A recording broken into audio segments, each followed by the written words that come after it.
Hello everyone. So I welcome you all in this today's lectures on analyzing the algorithms. The course computer algorithm is all about algorithms and our main focus is on analyzing these algorithms. When I say analyzing means we are trying to find the performance of these algorithms so that we can compare different algorithms which are available for any given problem. So in this lecture we will be focusing on some very fundamentals which is required to analyze any algorithm and some of the basic mathematical notations and some of the mathematical equation that is used frequently. I am going to discuss all these things. This will be going to help you to analyze the algorithms which we are going to discuss in the coming lectures. Okay, so let's start now. So far we have discussed that when we talk about solving a problem using a computer, then there is a defined steps will be required, or you can say it's a kind of different stages one has to undergo to solve any problem using computers. So let us repeat all the steps. One is one must having some problem in hand to solve, and then you need to look for the strategy to solve the problem, and then comes the algorithm part. In the algorithm part we talk about the input output, and then comes about the analysis. In analysis we talk about three things. One is the cost of the algorithm, the test of optimality, and the correctness. So when we talk about the analysis of algorithm, we are basically concerned with the three things. One is the to find the cost of the algorithm. The next is related with the optimality, and the third is the correctness. So when I say cost of the algorithm, we are basically interested to find out the time and space complexity. So when I say time and space complexity, it means our intention is to find out how much time will be required to execute the given algorithm, or we are interested to know how much memory will be required to run the given algorithm. So this is called finding the time and space complexity. In the case of optimality, we look for the scope of improvement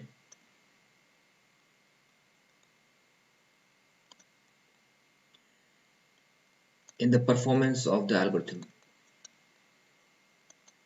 So in the optimality, our objective is to find out or to elaborate more about the given algorithm so that the performance can be improved.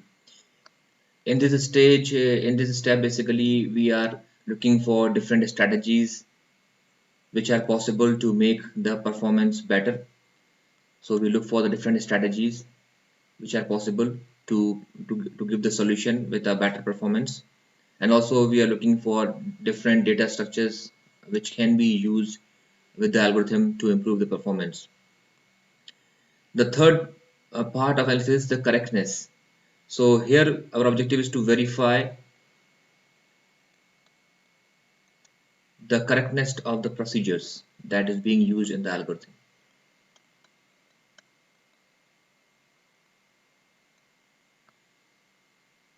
Now this we are doing by ensuring, you can say, by ensuring that the preconditions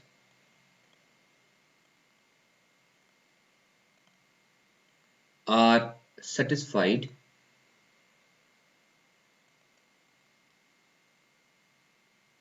then the post condition will be true.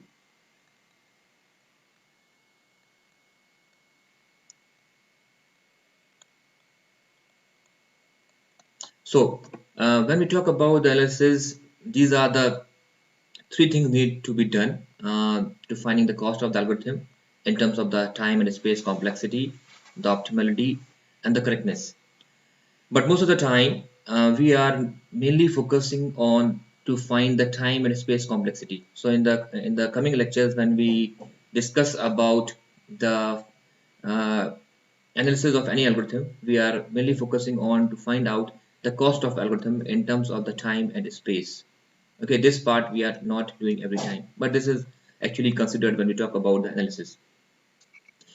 Now, the cost of algorithm,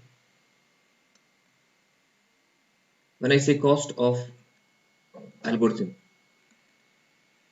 so the cost of algorithm is basically define the time requirement and the space requirement. Now, this cost basically categorized into three cases. We call it best case, average case, and the worst case. And then we have certain notations to represent these cases. You just go to the lecture of asymptotic notations. In these asymptotic notations, we have discussed that how these cases are represented, and we are using one symbol to represent these. So best case is represented by this symbol, and average case is represented by theta, and the worst case is represented by big O. These are the notations which are used to represent these different kind of cases. Now, best case is a case is a basically it's a special scenario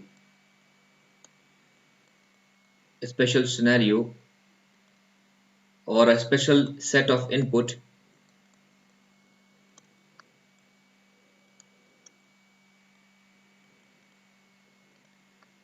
when the cost is minimum. So for a defined set of input when the cost is minimum, that is equivalent to the best case. Average case is a scenario that actually, as you see, the name reflects average case. Average case is basically give you the averaging of the best and worst case, but to analyze the average case is not always possible, because it's not always possible in all scenarios to get all kind of input that are possible, because for to find out the average case you need to find all variations of input to find the average behavior. So we are not interested most of the time in average case, and then also our intention is to just find the best case, but most of the time our focus is mainly to work on the worst case. So what is the worst case? Worst case will be used to find out the maximum effort required. So it represents the maximum cost that is required to execute the given algorithm, and most of the time we always prefer for this. Now this is something like when you are planning for a budget. So you heard of this budget planning. When you do any task, you always plan for the budget, so just to find out how many expenses would be incurred to execute that particular plan. So when you do budget planning, you always uh, find out all the costs which are actually the visible expenses, which are tangible, which are visible expenses. That means all the expenses which are tangible, which are visible to you, that these are the things that will be occurring in the project, and this will incur some expenses. You are also allocating some fund, some cost for some invisible expenses. You are predicting that there might be some scenario, or you can say it's called risk analysis. You always do some kind of risk analysis. You always identify that there may be some scenarios that something may happen, and it will also incur some cost, and it will also be included in the budget planning. So when we do budget planning, actually we are finding the maximum cost that will be maximum cost, or you can say, or the maximum amount that will be required to execute that budget. Similarly, when we talk about the algorithm, the worst case represent the maximum effort that will be needed to execute the algorithm. the maximum cost that will be required to execute the algorithm. Now, why we are interested in this worst case? Because it's a kind of guarantee. It ensures the guarantee that the algorithm will require at most these many resources. So if you are able to, if you are ready with these much resources, your algorithm is going to provide you the result. Now, when I say resources means, resources may be used in terms of time, in terms of memory. Okay, so this is always our interest when we talk about the algorithm efficiency. Okay, so moving to next part. So cost analysis is done in terms of time requirement and the memory requirement. And when we talk about the time requirement, we also used a term that is called amount of effort required or amount of work done. So whenever you come across these terms, amount of effort required to execute the algorithm, amount of work done to execute the algorithm, we are basically interested to find out the time complexity. Okay, so how to do this analysis? We will move to the next slide. Next is amount of work done. So we are interested to find out the time complexity here. We are trying to find out how much effort is required to get our algorithm executed. Now this is always required because we need to find the efficiency. So this is required to find the efficiency. Now why we are interested to find out the efficiencies? Because you may realize when we go with many different problems, you will find that there are many different algorithms are possible to solve a same task. Now how can we find out which particular method is good for us? Now there is no any method that is said to be the best method for all the problems. We we we realize the efficiency on the basis of the constraints. So we have to understand what is our problem and what are the constraints which are associated with the problem, and then we look to the different algorithms and we see that which algorithm is actually suitable in context of the constraints given to the problem, and that particular algorithm may be good for us. So you may realize that for some cases the radix sort may be good. In some scenario the maybe heap sort is good. In some scenario merge sort is good. In some scenario instant sort is good. It all depends on the nature of the input, the nature of the problem which is actually provided to you. What does it mean? For example, if your data is sorted and if you are looking for the smallest element, then you are not going to apply the binary search, because though binary search is assumed to be a faster algorithm than linear search, but already if the data is sorted, then in that case linear search is actually a good option for you. So again, the good and bad algorithm depends on the nature of the input you are in hand, and also the constraint which is given to you.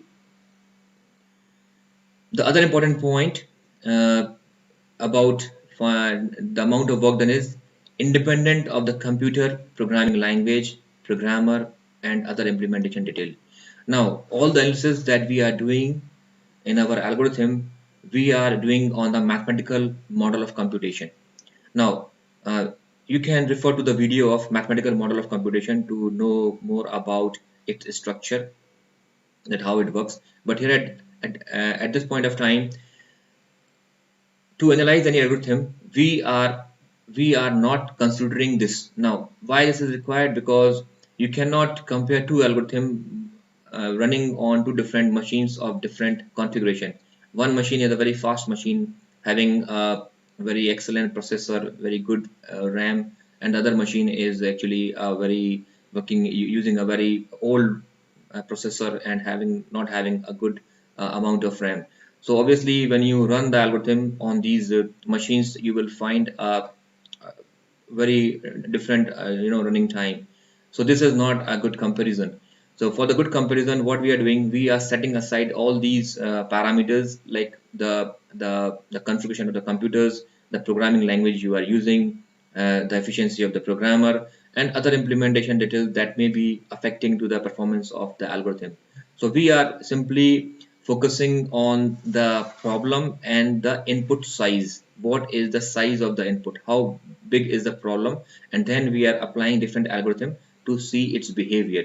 So whenever we are analyzing the algorithm, we are analyzing on the mathematical model of the computation, but not we are analyzing on our the machine that we are using. Okay, so our analysis basically depends on the size of the input that we are providing to the algorithms.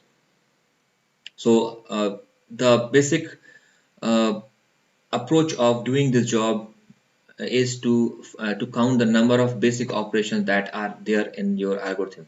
So if the loop is there, we will check that how many times the loop is actually executing. We will find the number of times that will be there to get our task done, and we count all these steps. So here the main thing is basic operation. So you need to identify what is the basic operations present in the algorithm, because this is the fundamental thing that is required to count. Because here when I say the cost will be the number of basic operations, so you need to identify what fundamental operation you are doing in your algorithm. When I say fundamental operation means uh, for any algorithms, we are doing very simple operations, like you may be comparing the two elements, you may be adding the two elements, you will be shifting element from one CPU register to other CPU register, so you are changing the locations. So what kind of operations you are performing, and then we will simply count all these operations together, and that will makes the cost of this algorithm.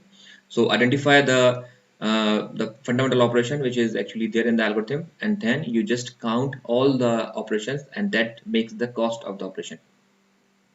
Identifying the properties of the input that affect the behavior of the algorithm. It is also of our interest to find out the the nature of the input which is provided to the algorithm, because the nature of the input of the nature of the input will tell us will actually guide us about the performance of the algorithm.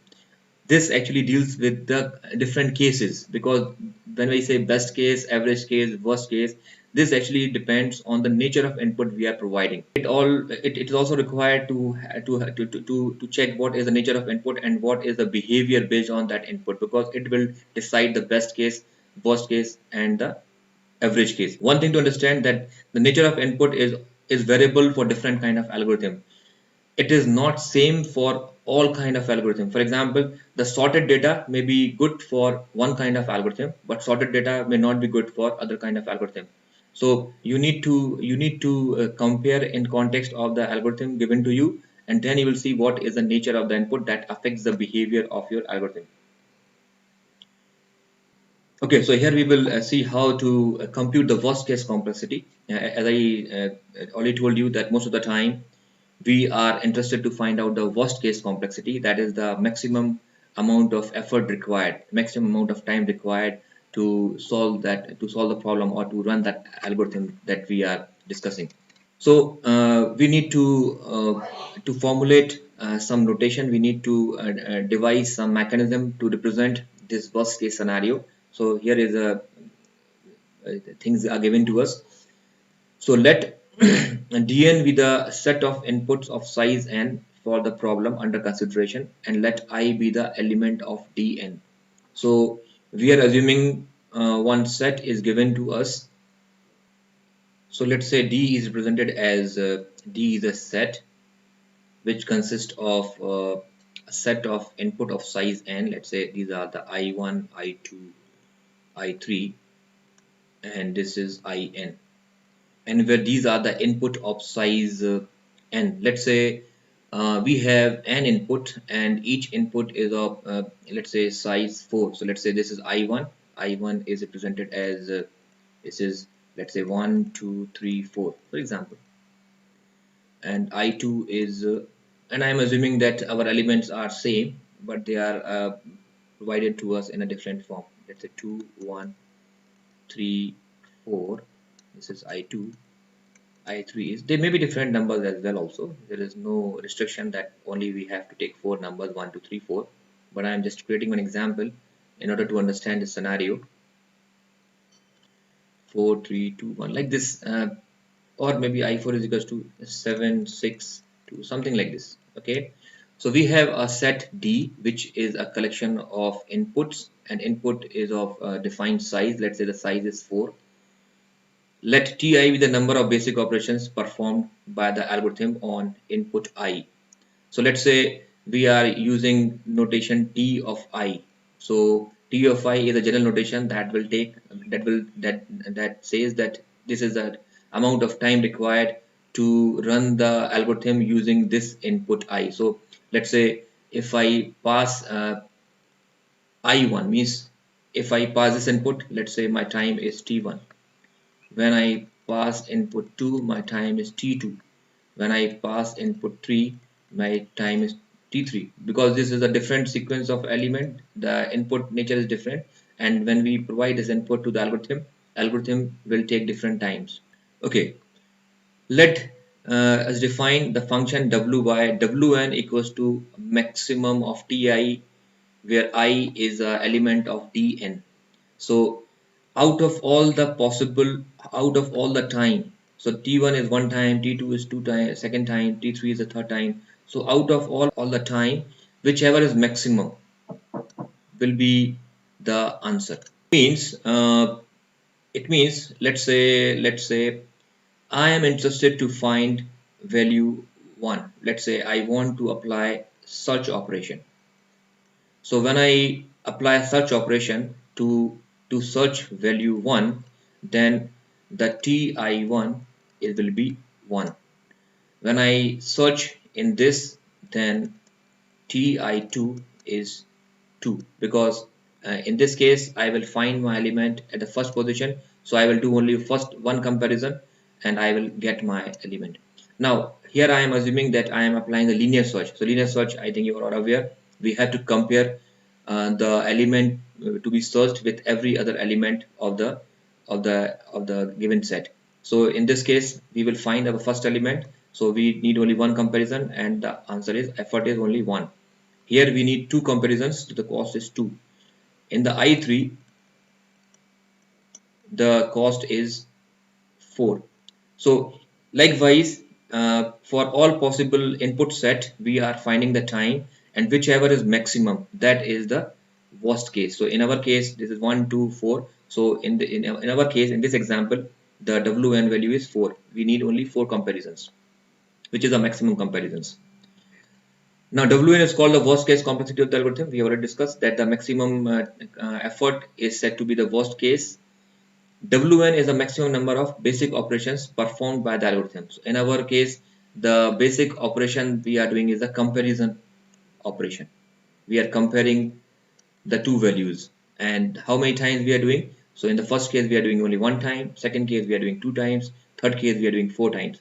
So the maximum amount of comparison that we are doing in our case in this particular example will give you the worst case. The input I for which algorithm behaves worst depends on the particular algorithm.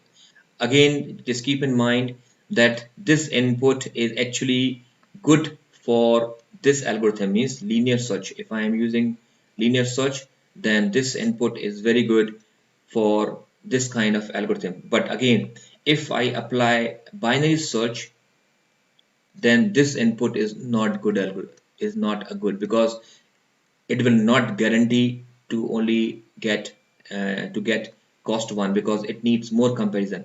Binary search is a different approach where we are actually dividing. It's based on divide and conquer approach. We are dividing the entire array into 2, and then we are comparing the mid value. So in the binary search we need more comparison. So what I mean to say is, you need to understand that a particular input may be a best case for any algorithm, but not the best case for other algorithm. The next is the space usage. So we find the cost in terms of time and in terms of the space. So the space is the second parameter that we're looking for to evaluate. Space usage means how much memory cell will be required to run the algorithm. The memory cell will depend on the particular input. So the worst case and average case can be done. So if you find that for the different size of input you need a different memory, and different amount of memory, then you are going to find a worst case and average case. If for any size of input your memory requirement is same, then the worst case and average case is not have a meaning in that scenario. There may be many algorithms where you will find that whatever is the size of the input, it will not affect. You pass 10 elements, you pass 100 elements, you pass 2000 elements, the memory requirement will be same. So in that case, we don't find the worst case and average case. The cost is constant, and it will means that it will require the constant amount of memory.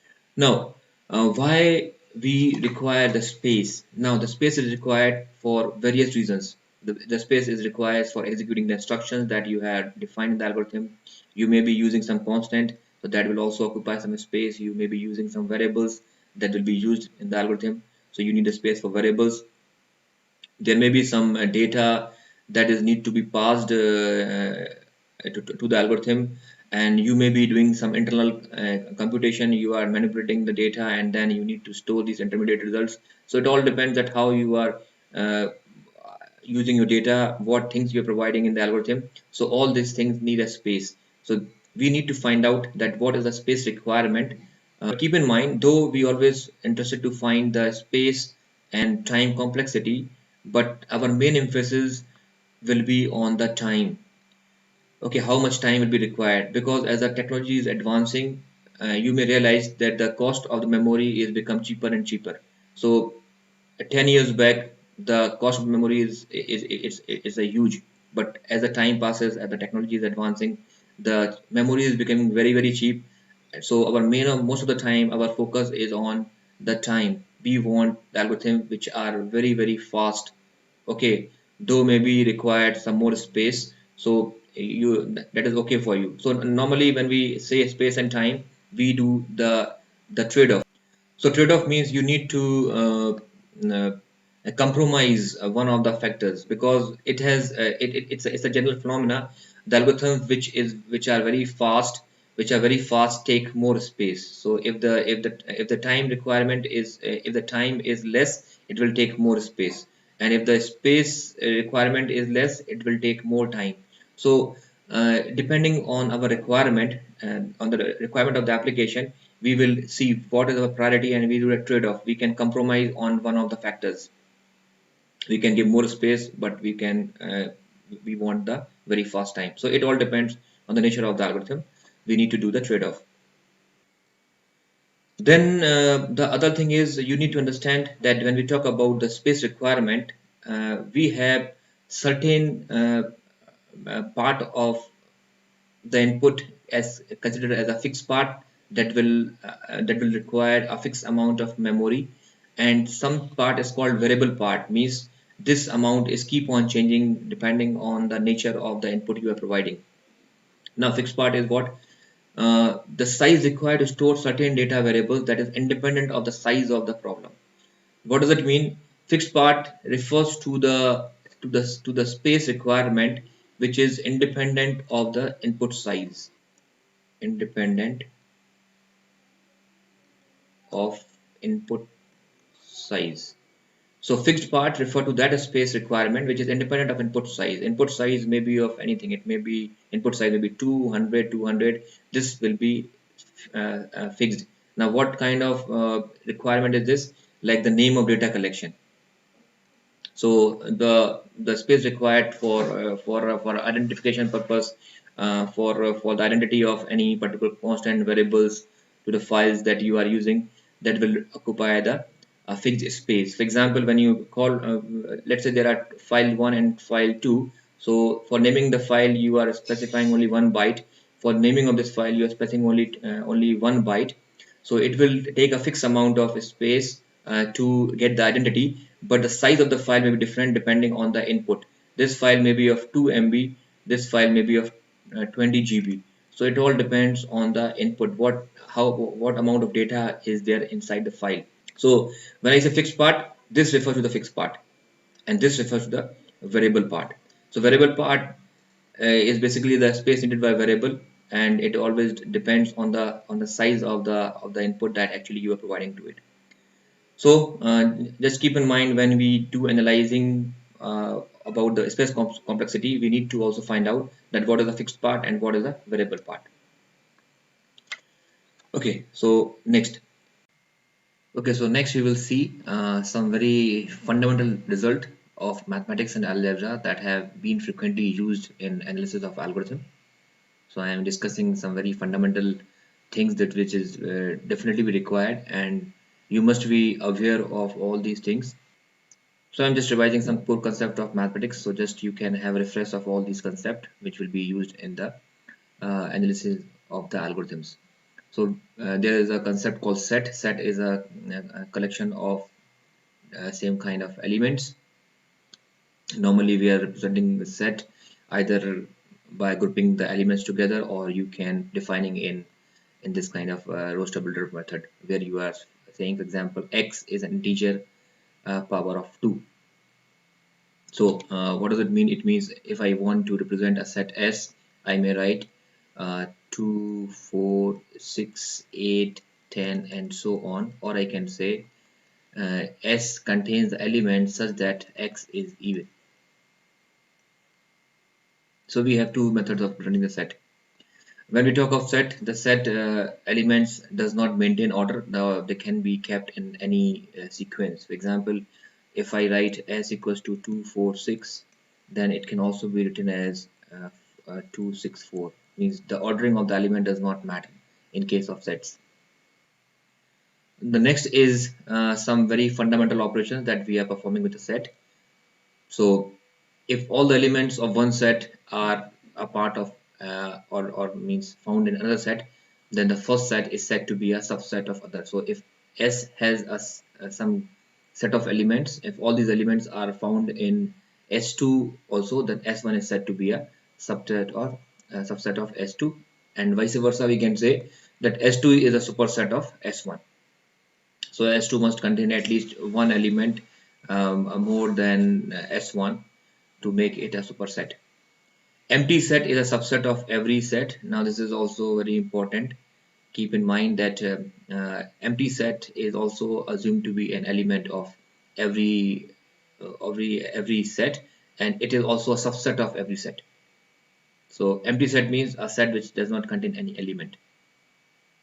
So what does it mean? If I say S is a set contains 1, 2, and if I want to make a subset of this set S, then the subset of S will be this element 1, this element 2, and empty. So out of these two elements, I can make three subsets. Then we have intersection operation. So if the two sets are given to us S and T, then intersection will find out the common element between the two sets. Union means if we have two set S and T, then union operation will bring together all the elements. It will not duplicate the element. What does it mean? It means if S equals to 1, 2, 3, and T is equals to 1AB, then S union T will be 1, 2, 3 AB. It will not duplicate the elements, but it will write only one time, which is how the union operation works. So I know these are very fundamental operations, but this is just to revise all the concept that you have studied in your previous classes, and some result that you have to keep in mind, because when we do some calculation while analyzing the algorithms, we are using direct results.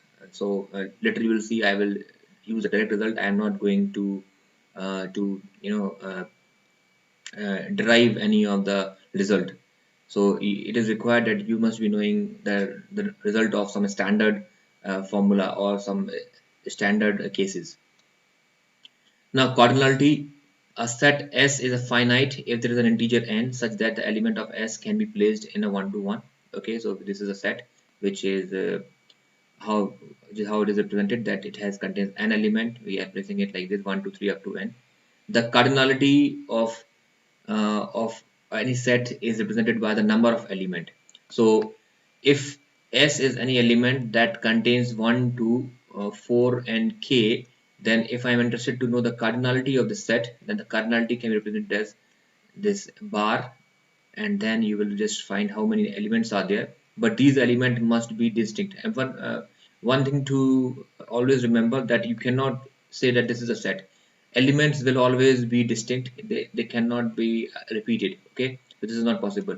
Now how many elements are there? So that the cardinality of the set is s, the cardinality of set s is 4.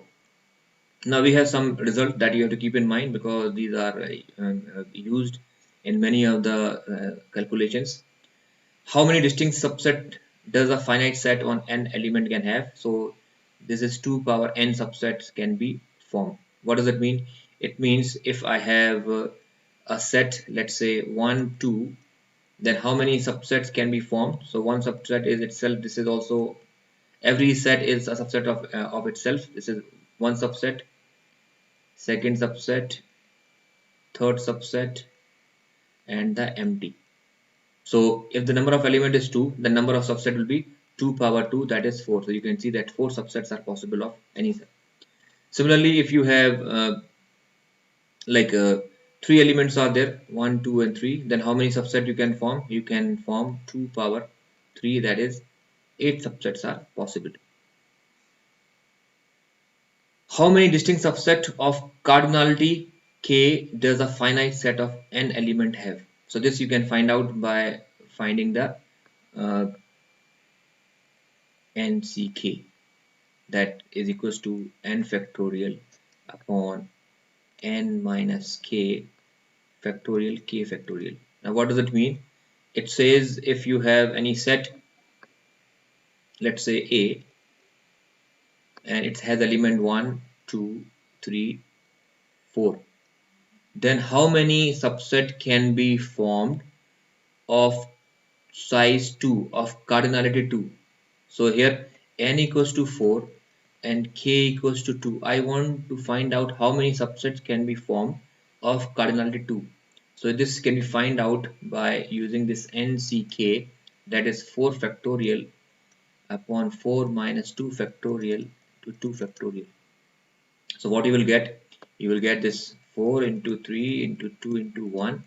This is 2 into 1 into 2 into 1. So what you will get? You will just cancel out and you will find 6. So likewise, this formula you have to keep in mind and you will be applying directly. We are not going to prove these results slides. Then we have certain relationship in algebra which you have to keep in mind. One property is called transitivity. So if A is less than B, B is less than C, then A is also less than C. So if 2 is less than 8 and uh,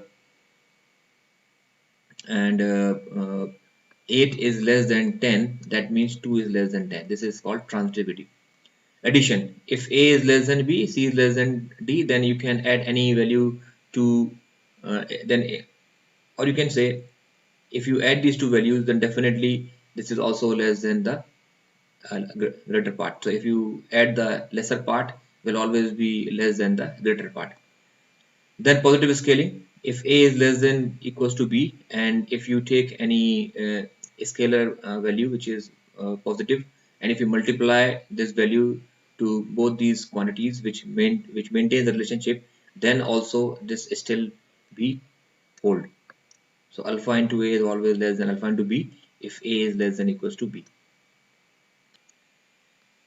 Then we have floor and ceiling function, which is uh, frequently used in calculation. So floor value will give you the immediate lesser value, lesser whole integer, and a ceil value will give you the next immediate integer. What does it mean? It means if I am interested to find out the ceil of 3.4, then it is 4.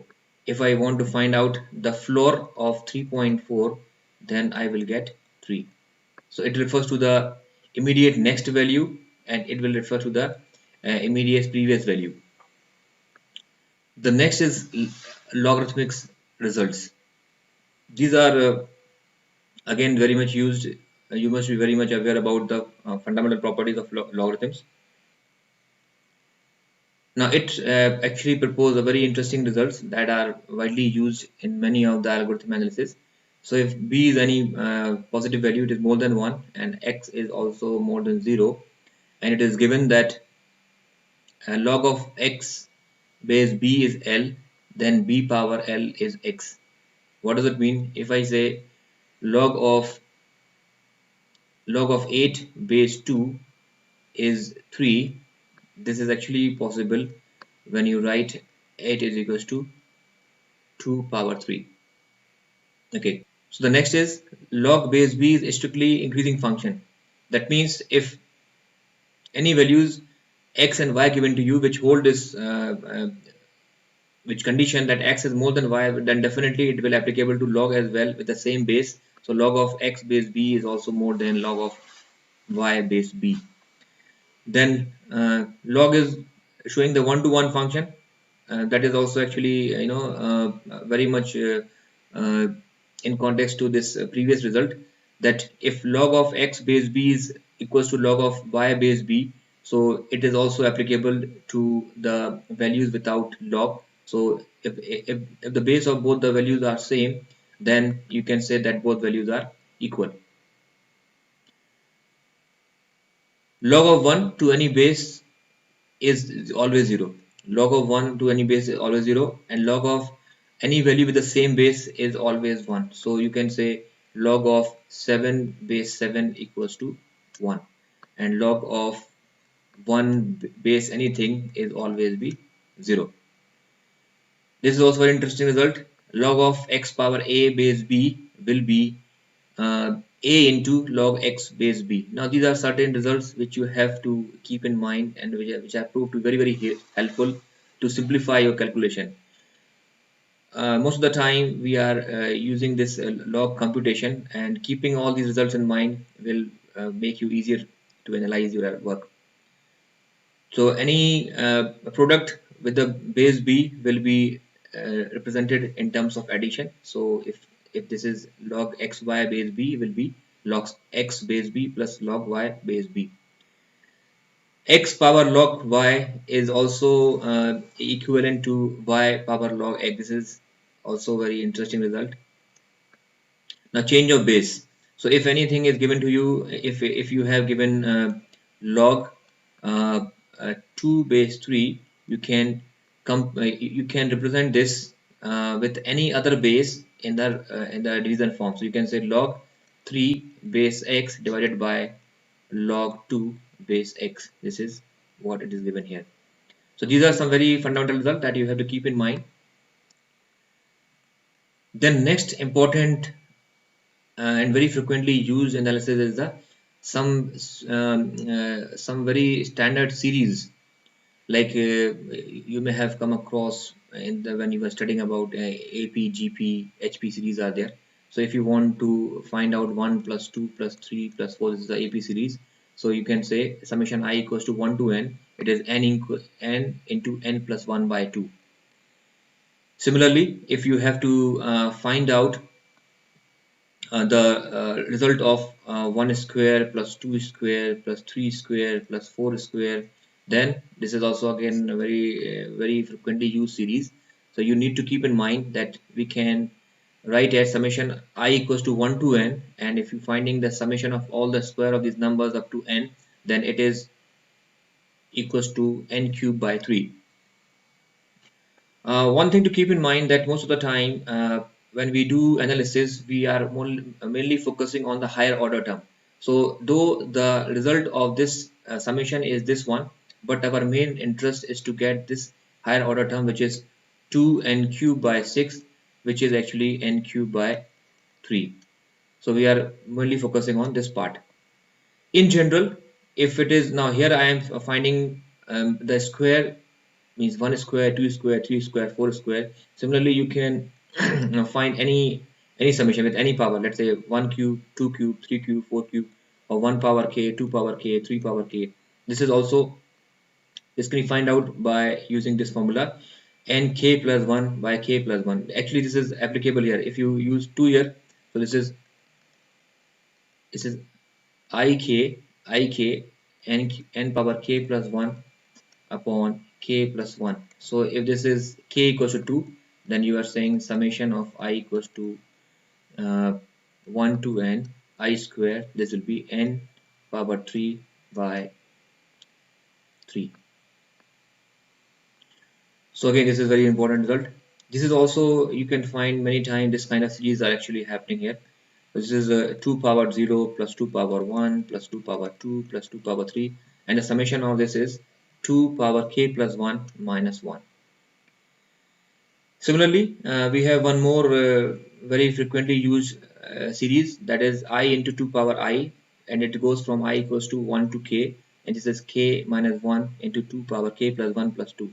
Now what is the purpose of just looking into all these series? Because you must be uh, remembering, you must be knowing the result of all the series, because when you do calculations, when I will be analyzing algorithm, I'm not going to derive all this, because we can actually prove this, that how this is equal to this, how the series is equal to this we can prove, but we are not going to prove this result, but we are directly using the result of the series for simplifying our calculation. So these are some fundamental things that I want to discuss with you, and which is required before you start analyzing any of the algorithm. So in this lecture, we have discussed some uh, interesting results of mathematics, very fundamental results of mathematics, which is actually frequently used while analyzing. We also discussed that when we talk of analyzing, we are actually talking about the three things: finding the cost of the algorithm, the optimality of the algorithm, and the correctness. But most of the time, our focus will be on doing the cost analysis. So when we do cost analysis, our focus is on finding the amount of time required and the amount of memory required. Uh, so when we do amount of time required, again, we have three different categories are there. We have best cases, worst cases, average cases. But again, in most of the cases, our main focus is to find the worst case complexity. It is actually providing us the information about the maximum resources that will be required to execute that algorithm, which we are always looking for. So this is all for this lecture, and we will apply all this knowledge that we have learned in this particular class, and we will apply this in our coming lectures. So see you in the next lecture. Take care. Bye for now.